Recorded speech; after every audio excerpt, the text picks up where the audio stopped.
everybody, welcome back, and today we are doing a tutorial for this look right here. It's just a simple but romantic date night look. Me and Daniel are going out to dinner tonight because we didn't on Valentine's Day. So for today's look, I'm using the Lorac Los Angeles California Dreaming palette. Now this was such a beautiful palette, is a beautiful palette, and I feel like it was highly overlooked in the beauty community. It's like one of those releases that kind of slipped underneath the radar. It is the Pro Formula, and I love, love, love this palette. It was limited edition, but I feel like you could recreate this look with any palette you have in your collection. This is just the particular one I'm using today. So if you want to see how I got this simple but romantic date night look using the California Dreaming palette, then stick around. All right, everybody, we're just going to start off with a primer. I'm priming my eyes with the Lorac Behind the Scenes eyeshadow primer. I'm just going to kind of take that down and around and all the way up.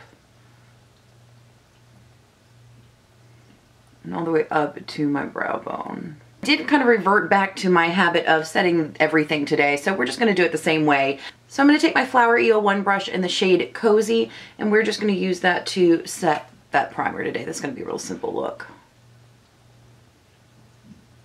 I'm just going to take that shadow right kind of down in the inner corner just to brighten up a little bit. Taking my Wet n Wild Fluffy brush, I'm going to go into the shade Bonfire, which is this light pink shade right here. Now keep in mind these are very, very powdery shadows, so you do want to tap off your brush. Again, this is just going to add a little bit of a depth to that Cozy shade and start building that transition.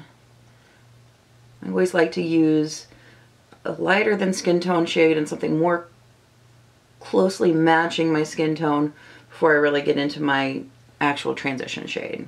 Taking that same brush, we're going to go into Hot Toddy, which is a beautiful kind of, it's like a pink, but it's a warm, almost orangey pink. I really like this color. We're going to keep that, start sweeping that right into the transition, keep it just a little bit lower than we did Bonfire. Just take it all the way across. I do want to deepen up that color, so I'm going to take my E25 brush from Sigma in Hot Toddy, just that same shade, and we're just going to place that on the outer corner of the lid.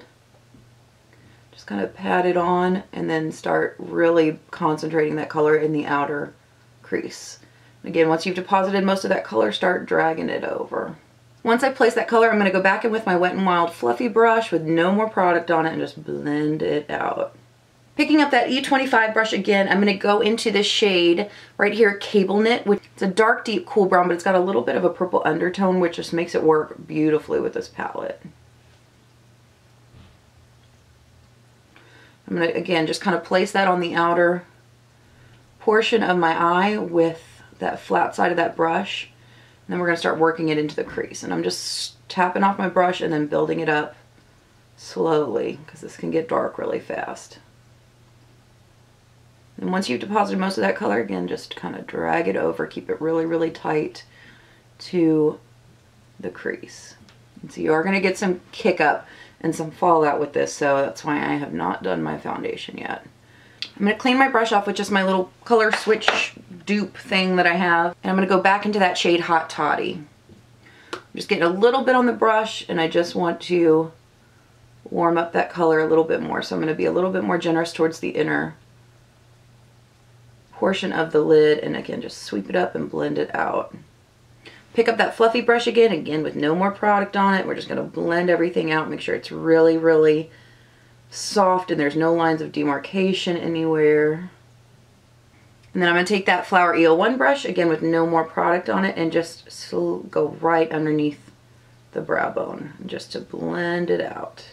So for the lid today, we have to use the shade right here called Kitty Cat. It is absolutely stunning. It is the most beautiful shimmer in this palette. I wish all of Lorac shimmers were like this. It's so great.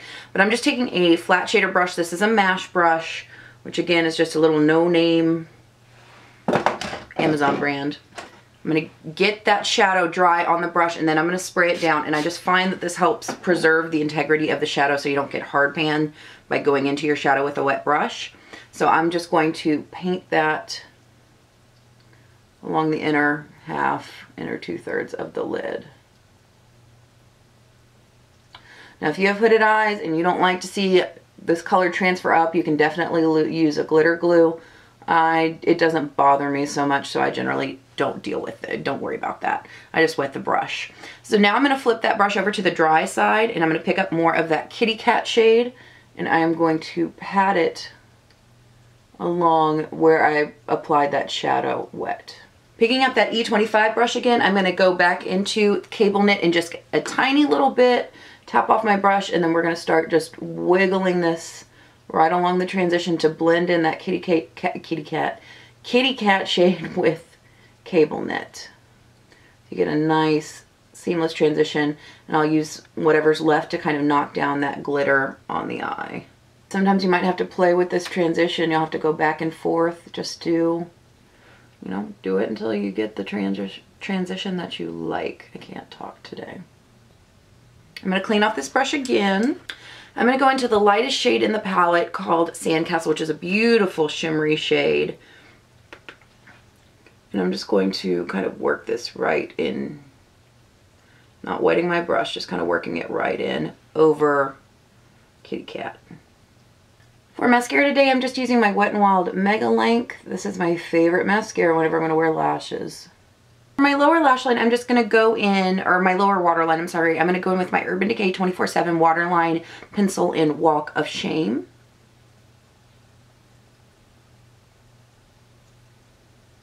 And for lashes today, I'm just going to go in with the Ardell Wispies. I love these just for day-to-day, easy, date night kind of looks. And I do use the Kiss lash strip adhesive. It's formaldehyde free and latex free, and it's got aloe in it, so it's a little bit easier on my eyes, which tend to be a little bit sensitive. I like to set the middle first, then the outer portion, and then the inner portion.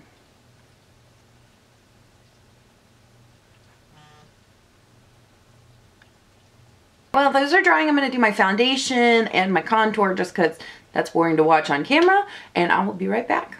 Alright, so I did my foundation, I did some bronzer today, that's all I'm doing as far as contouring, and I went ahead and put mascara on my lower lash lines. I just used the Mega Length, and I just took a little bit of the Sandcastle and just kind of brought it right on underneath my inner corner. My eyes are a little watery today, so that's all I'm going to do on the lower lash line, but I think with the mascara it gives it enough definition, so we're going to go with it. So for blush today, I'm going to go into my Becca Blush with Light palette, and I am going to use this shade right here called Wisteria, and I'm just going to take this on a BRC S25 brush. This is such a beautiful, natural, just everyday shade. Let's blend this back. For highlight today, I'm going to use my Wet n Wild Mega Glow highlighter in the Sweetest Bling. This was limited edition. I want to say spring last year or the year before. I'm just going to take this on my e.l.f. small tapered brush and just really, really blend this in. It's such a beautiful highlighter.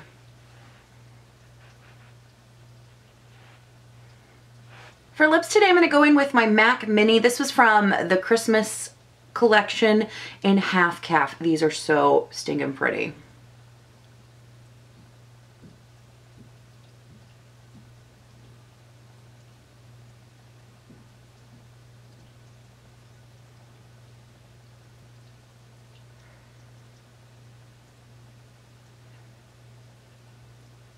Going to finish everything off with my MAC Prep and Prime Fix Plus, and this is in the lavender scent. I love this. Alright everybody, so that is the finished look using the California Dreamin' palette from Lorac. Again, I think this is such a great underrated palette. If this is a palette that you have in your collection, definitely bring it out and give it some love because it is fantastical. So I hope you enjoyed this look. Again, not a lot going on, but it does give a little bit of drama and some romance. So I hope you enjoyed it. Let me know if you have this palette and you like it, or if you just were not interested in it. I'm always interested to hear what you guys have to say. But as always, thank you guys so much for hanging out and playing with makeup with me. I hope you guys have an amazing day. Have a rockin' week, and I'll see you next time.